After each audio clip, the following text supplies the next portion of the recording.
we all know that the 2019 COVID pandemic has actually affected Nigeria not only economically but educationally wise. In a sense that students have actually been at home for over 10 months not doing anything, and now that everything has gone back to normal, we don't actually see it as normal. The fact that we are so much in a rush, there's so much pressure right now, especially in the universities. How are we going to curtail the pressure? How are we going to sync in line with the pressure? I'm your host, Erica Ishiwu, and this is the Red Chair Talk. Here today in studio, I'm going to be having two amazing ladies who I will be discussing this matter with, and we're going to be getting their opinions and suggestions as to how we can curtail this problem that we have currently. So, Victoria, how do you feel like personally about the whole rush and the whole issue of having such a short semester timetable and knowing the fact that we're already in the sixth week of the second semester? How do you think you're going to cope this semester with the rush, the pressure, and everything else? Well, I feel the lecturers have already figured it out because they know, the attitudes of students. They know that we are not going to resume that November. You understand? So they believe that after exam, students will go home, relax, and even spend their Christmas before coming back. So from next week, I believe that lecturers will resume fully, and they are the ones that will push us to do harder. You understand? And they will also rush their lectures. It is now left for us as students to read ahead and also do whatever they ask us to do. All right, Glory, over to you. What do you think about students who are still yet to resume? Like we've heard, some of them are about resuming in February. Everybody have their own dates of resumption, aside the fact that there is an actual date stated on the school calendar for resumption. How do you think they're going to cope maybe by the time exams start and the whole academic pressure? Do you think it's going to be convenient this time around? Or do you think that it's going to be a lot more heated than it ever was before?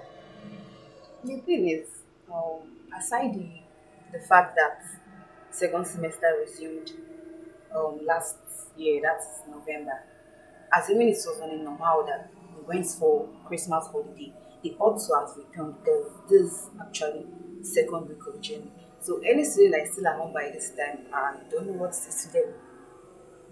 I feel the heat this time very, very much. So they ought to return on time and see if they could manage to get um to like you get Okay, there's something I don't understand also. If you quite remember, that November we were told to resume school. Many are still writing exams. yeah. Exactly. As at November 23 to December 7th, students are still writing exams. So, how do you want students to be writing exams and also attending lectures?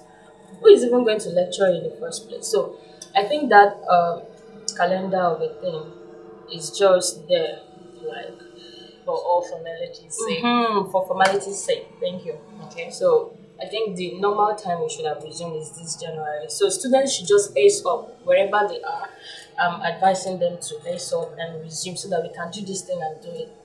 For students that are in their finals, like third year and final years, this is the last year they have in school.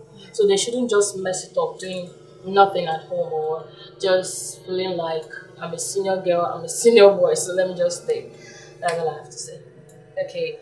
What do you think are what do you think other factors are that may be hindering students from resuming, aside the fact that everybody's just trying as hard as possible to take that break that they can before actually getting into the pressure again?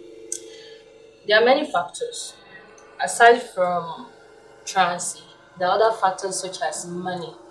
We, Financial factor. yes, we all know what the presidency said last year, that when it comes to this year, he's going to remove subsidy and many things is going to become expensive.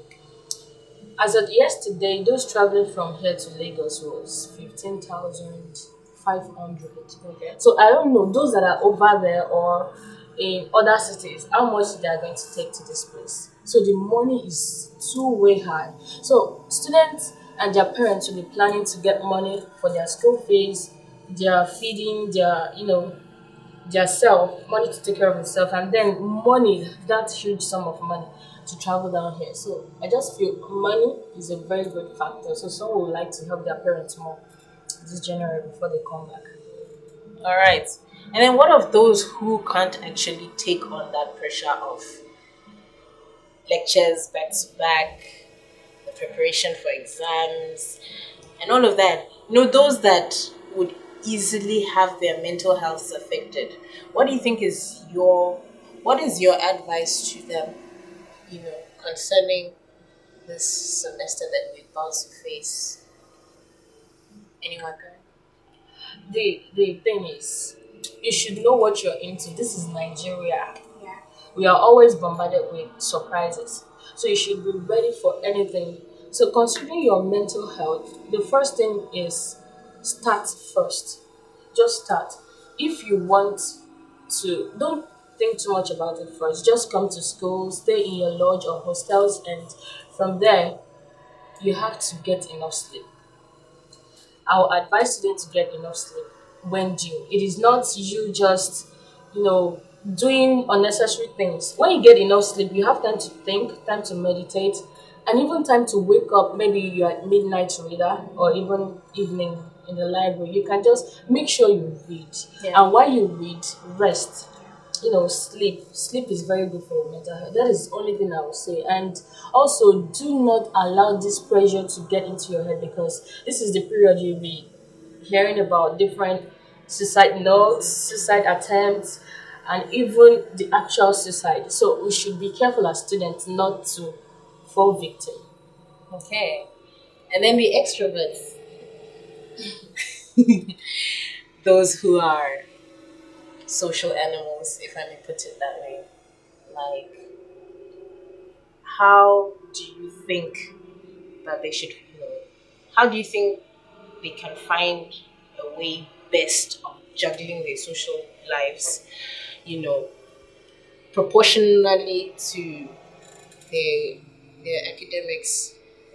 How do you think that, at least at this point in time, that yes, things are not really at a normal pace as it used to be before? How do you think that they should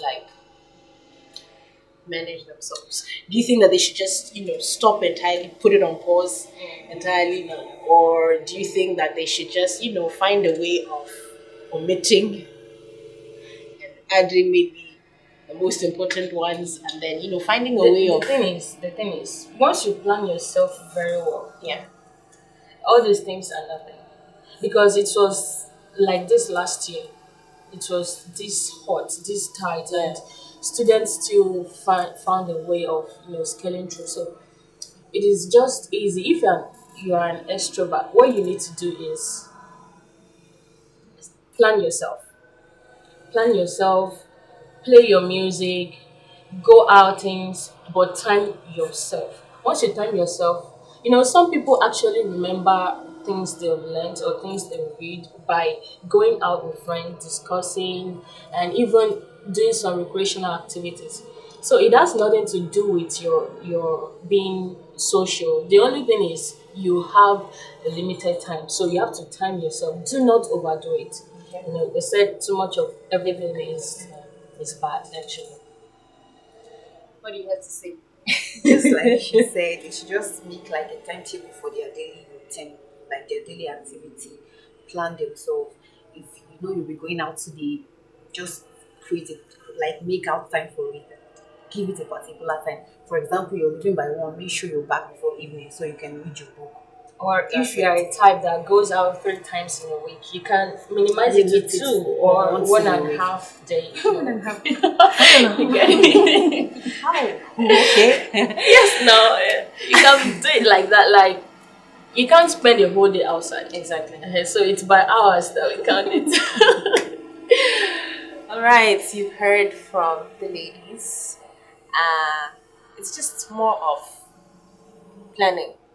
More of If we can summarize it that way, it's not easy on all of us. I mean, I'm a student too, and I know how it feels. And it's not really easy, but then we just have to brace up, yeah. and prepare for the rest. But then I don't think it's something that's going to last forever. So It is not like someone like I told my mother and my sister some days ago that I'm just starting now. I'm just starting this new semester, but I feel I'm going to, emaciate a lot. And my sister said, "Yes, you have to. In fact, you need to." it's normal. If you don't emaciate, then That I just have like a year left in school. So if I do it now and then finish school and start recovering, it will be good. It's actually keeping So let fit all also. students, especially those who knows what they are doing, know that this is not going to be like other years. Something must go away from their body. So that's it. So that was it from us at the Red Table Talk. I'm your host once again, Erica Ishu. Thank you guys once again for joining us on the show and taking your time to actually listen to what these two beautiful ladies had to say about the rush and how we can actually curtail temptations that will be coming here and there, both good and bad from time to time. Until next time, it's your host, Erica Ishu, and this is Vicky. and Glory. yeah. So from next time, Bye.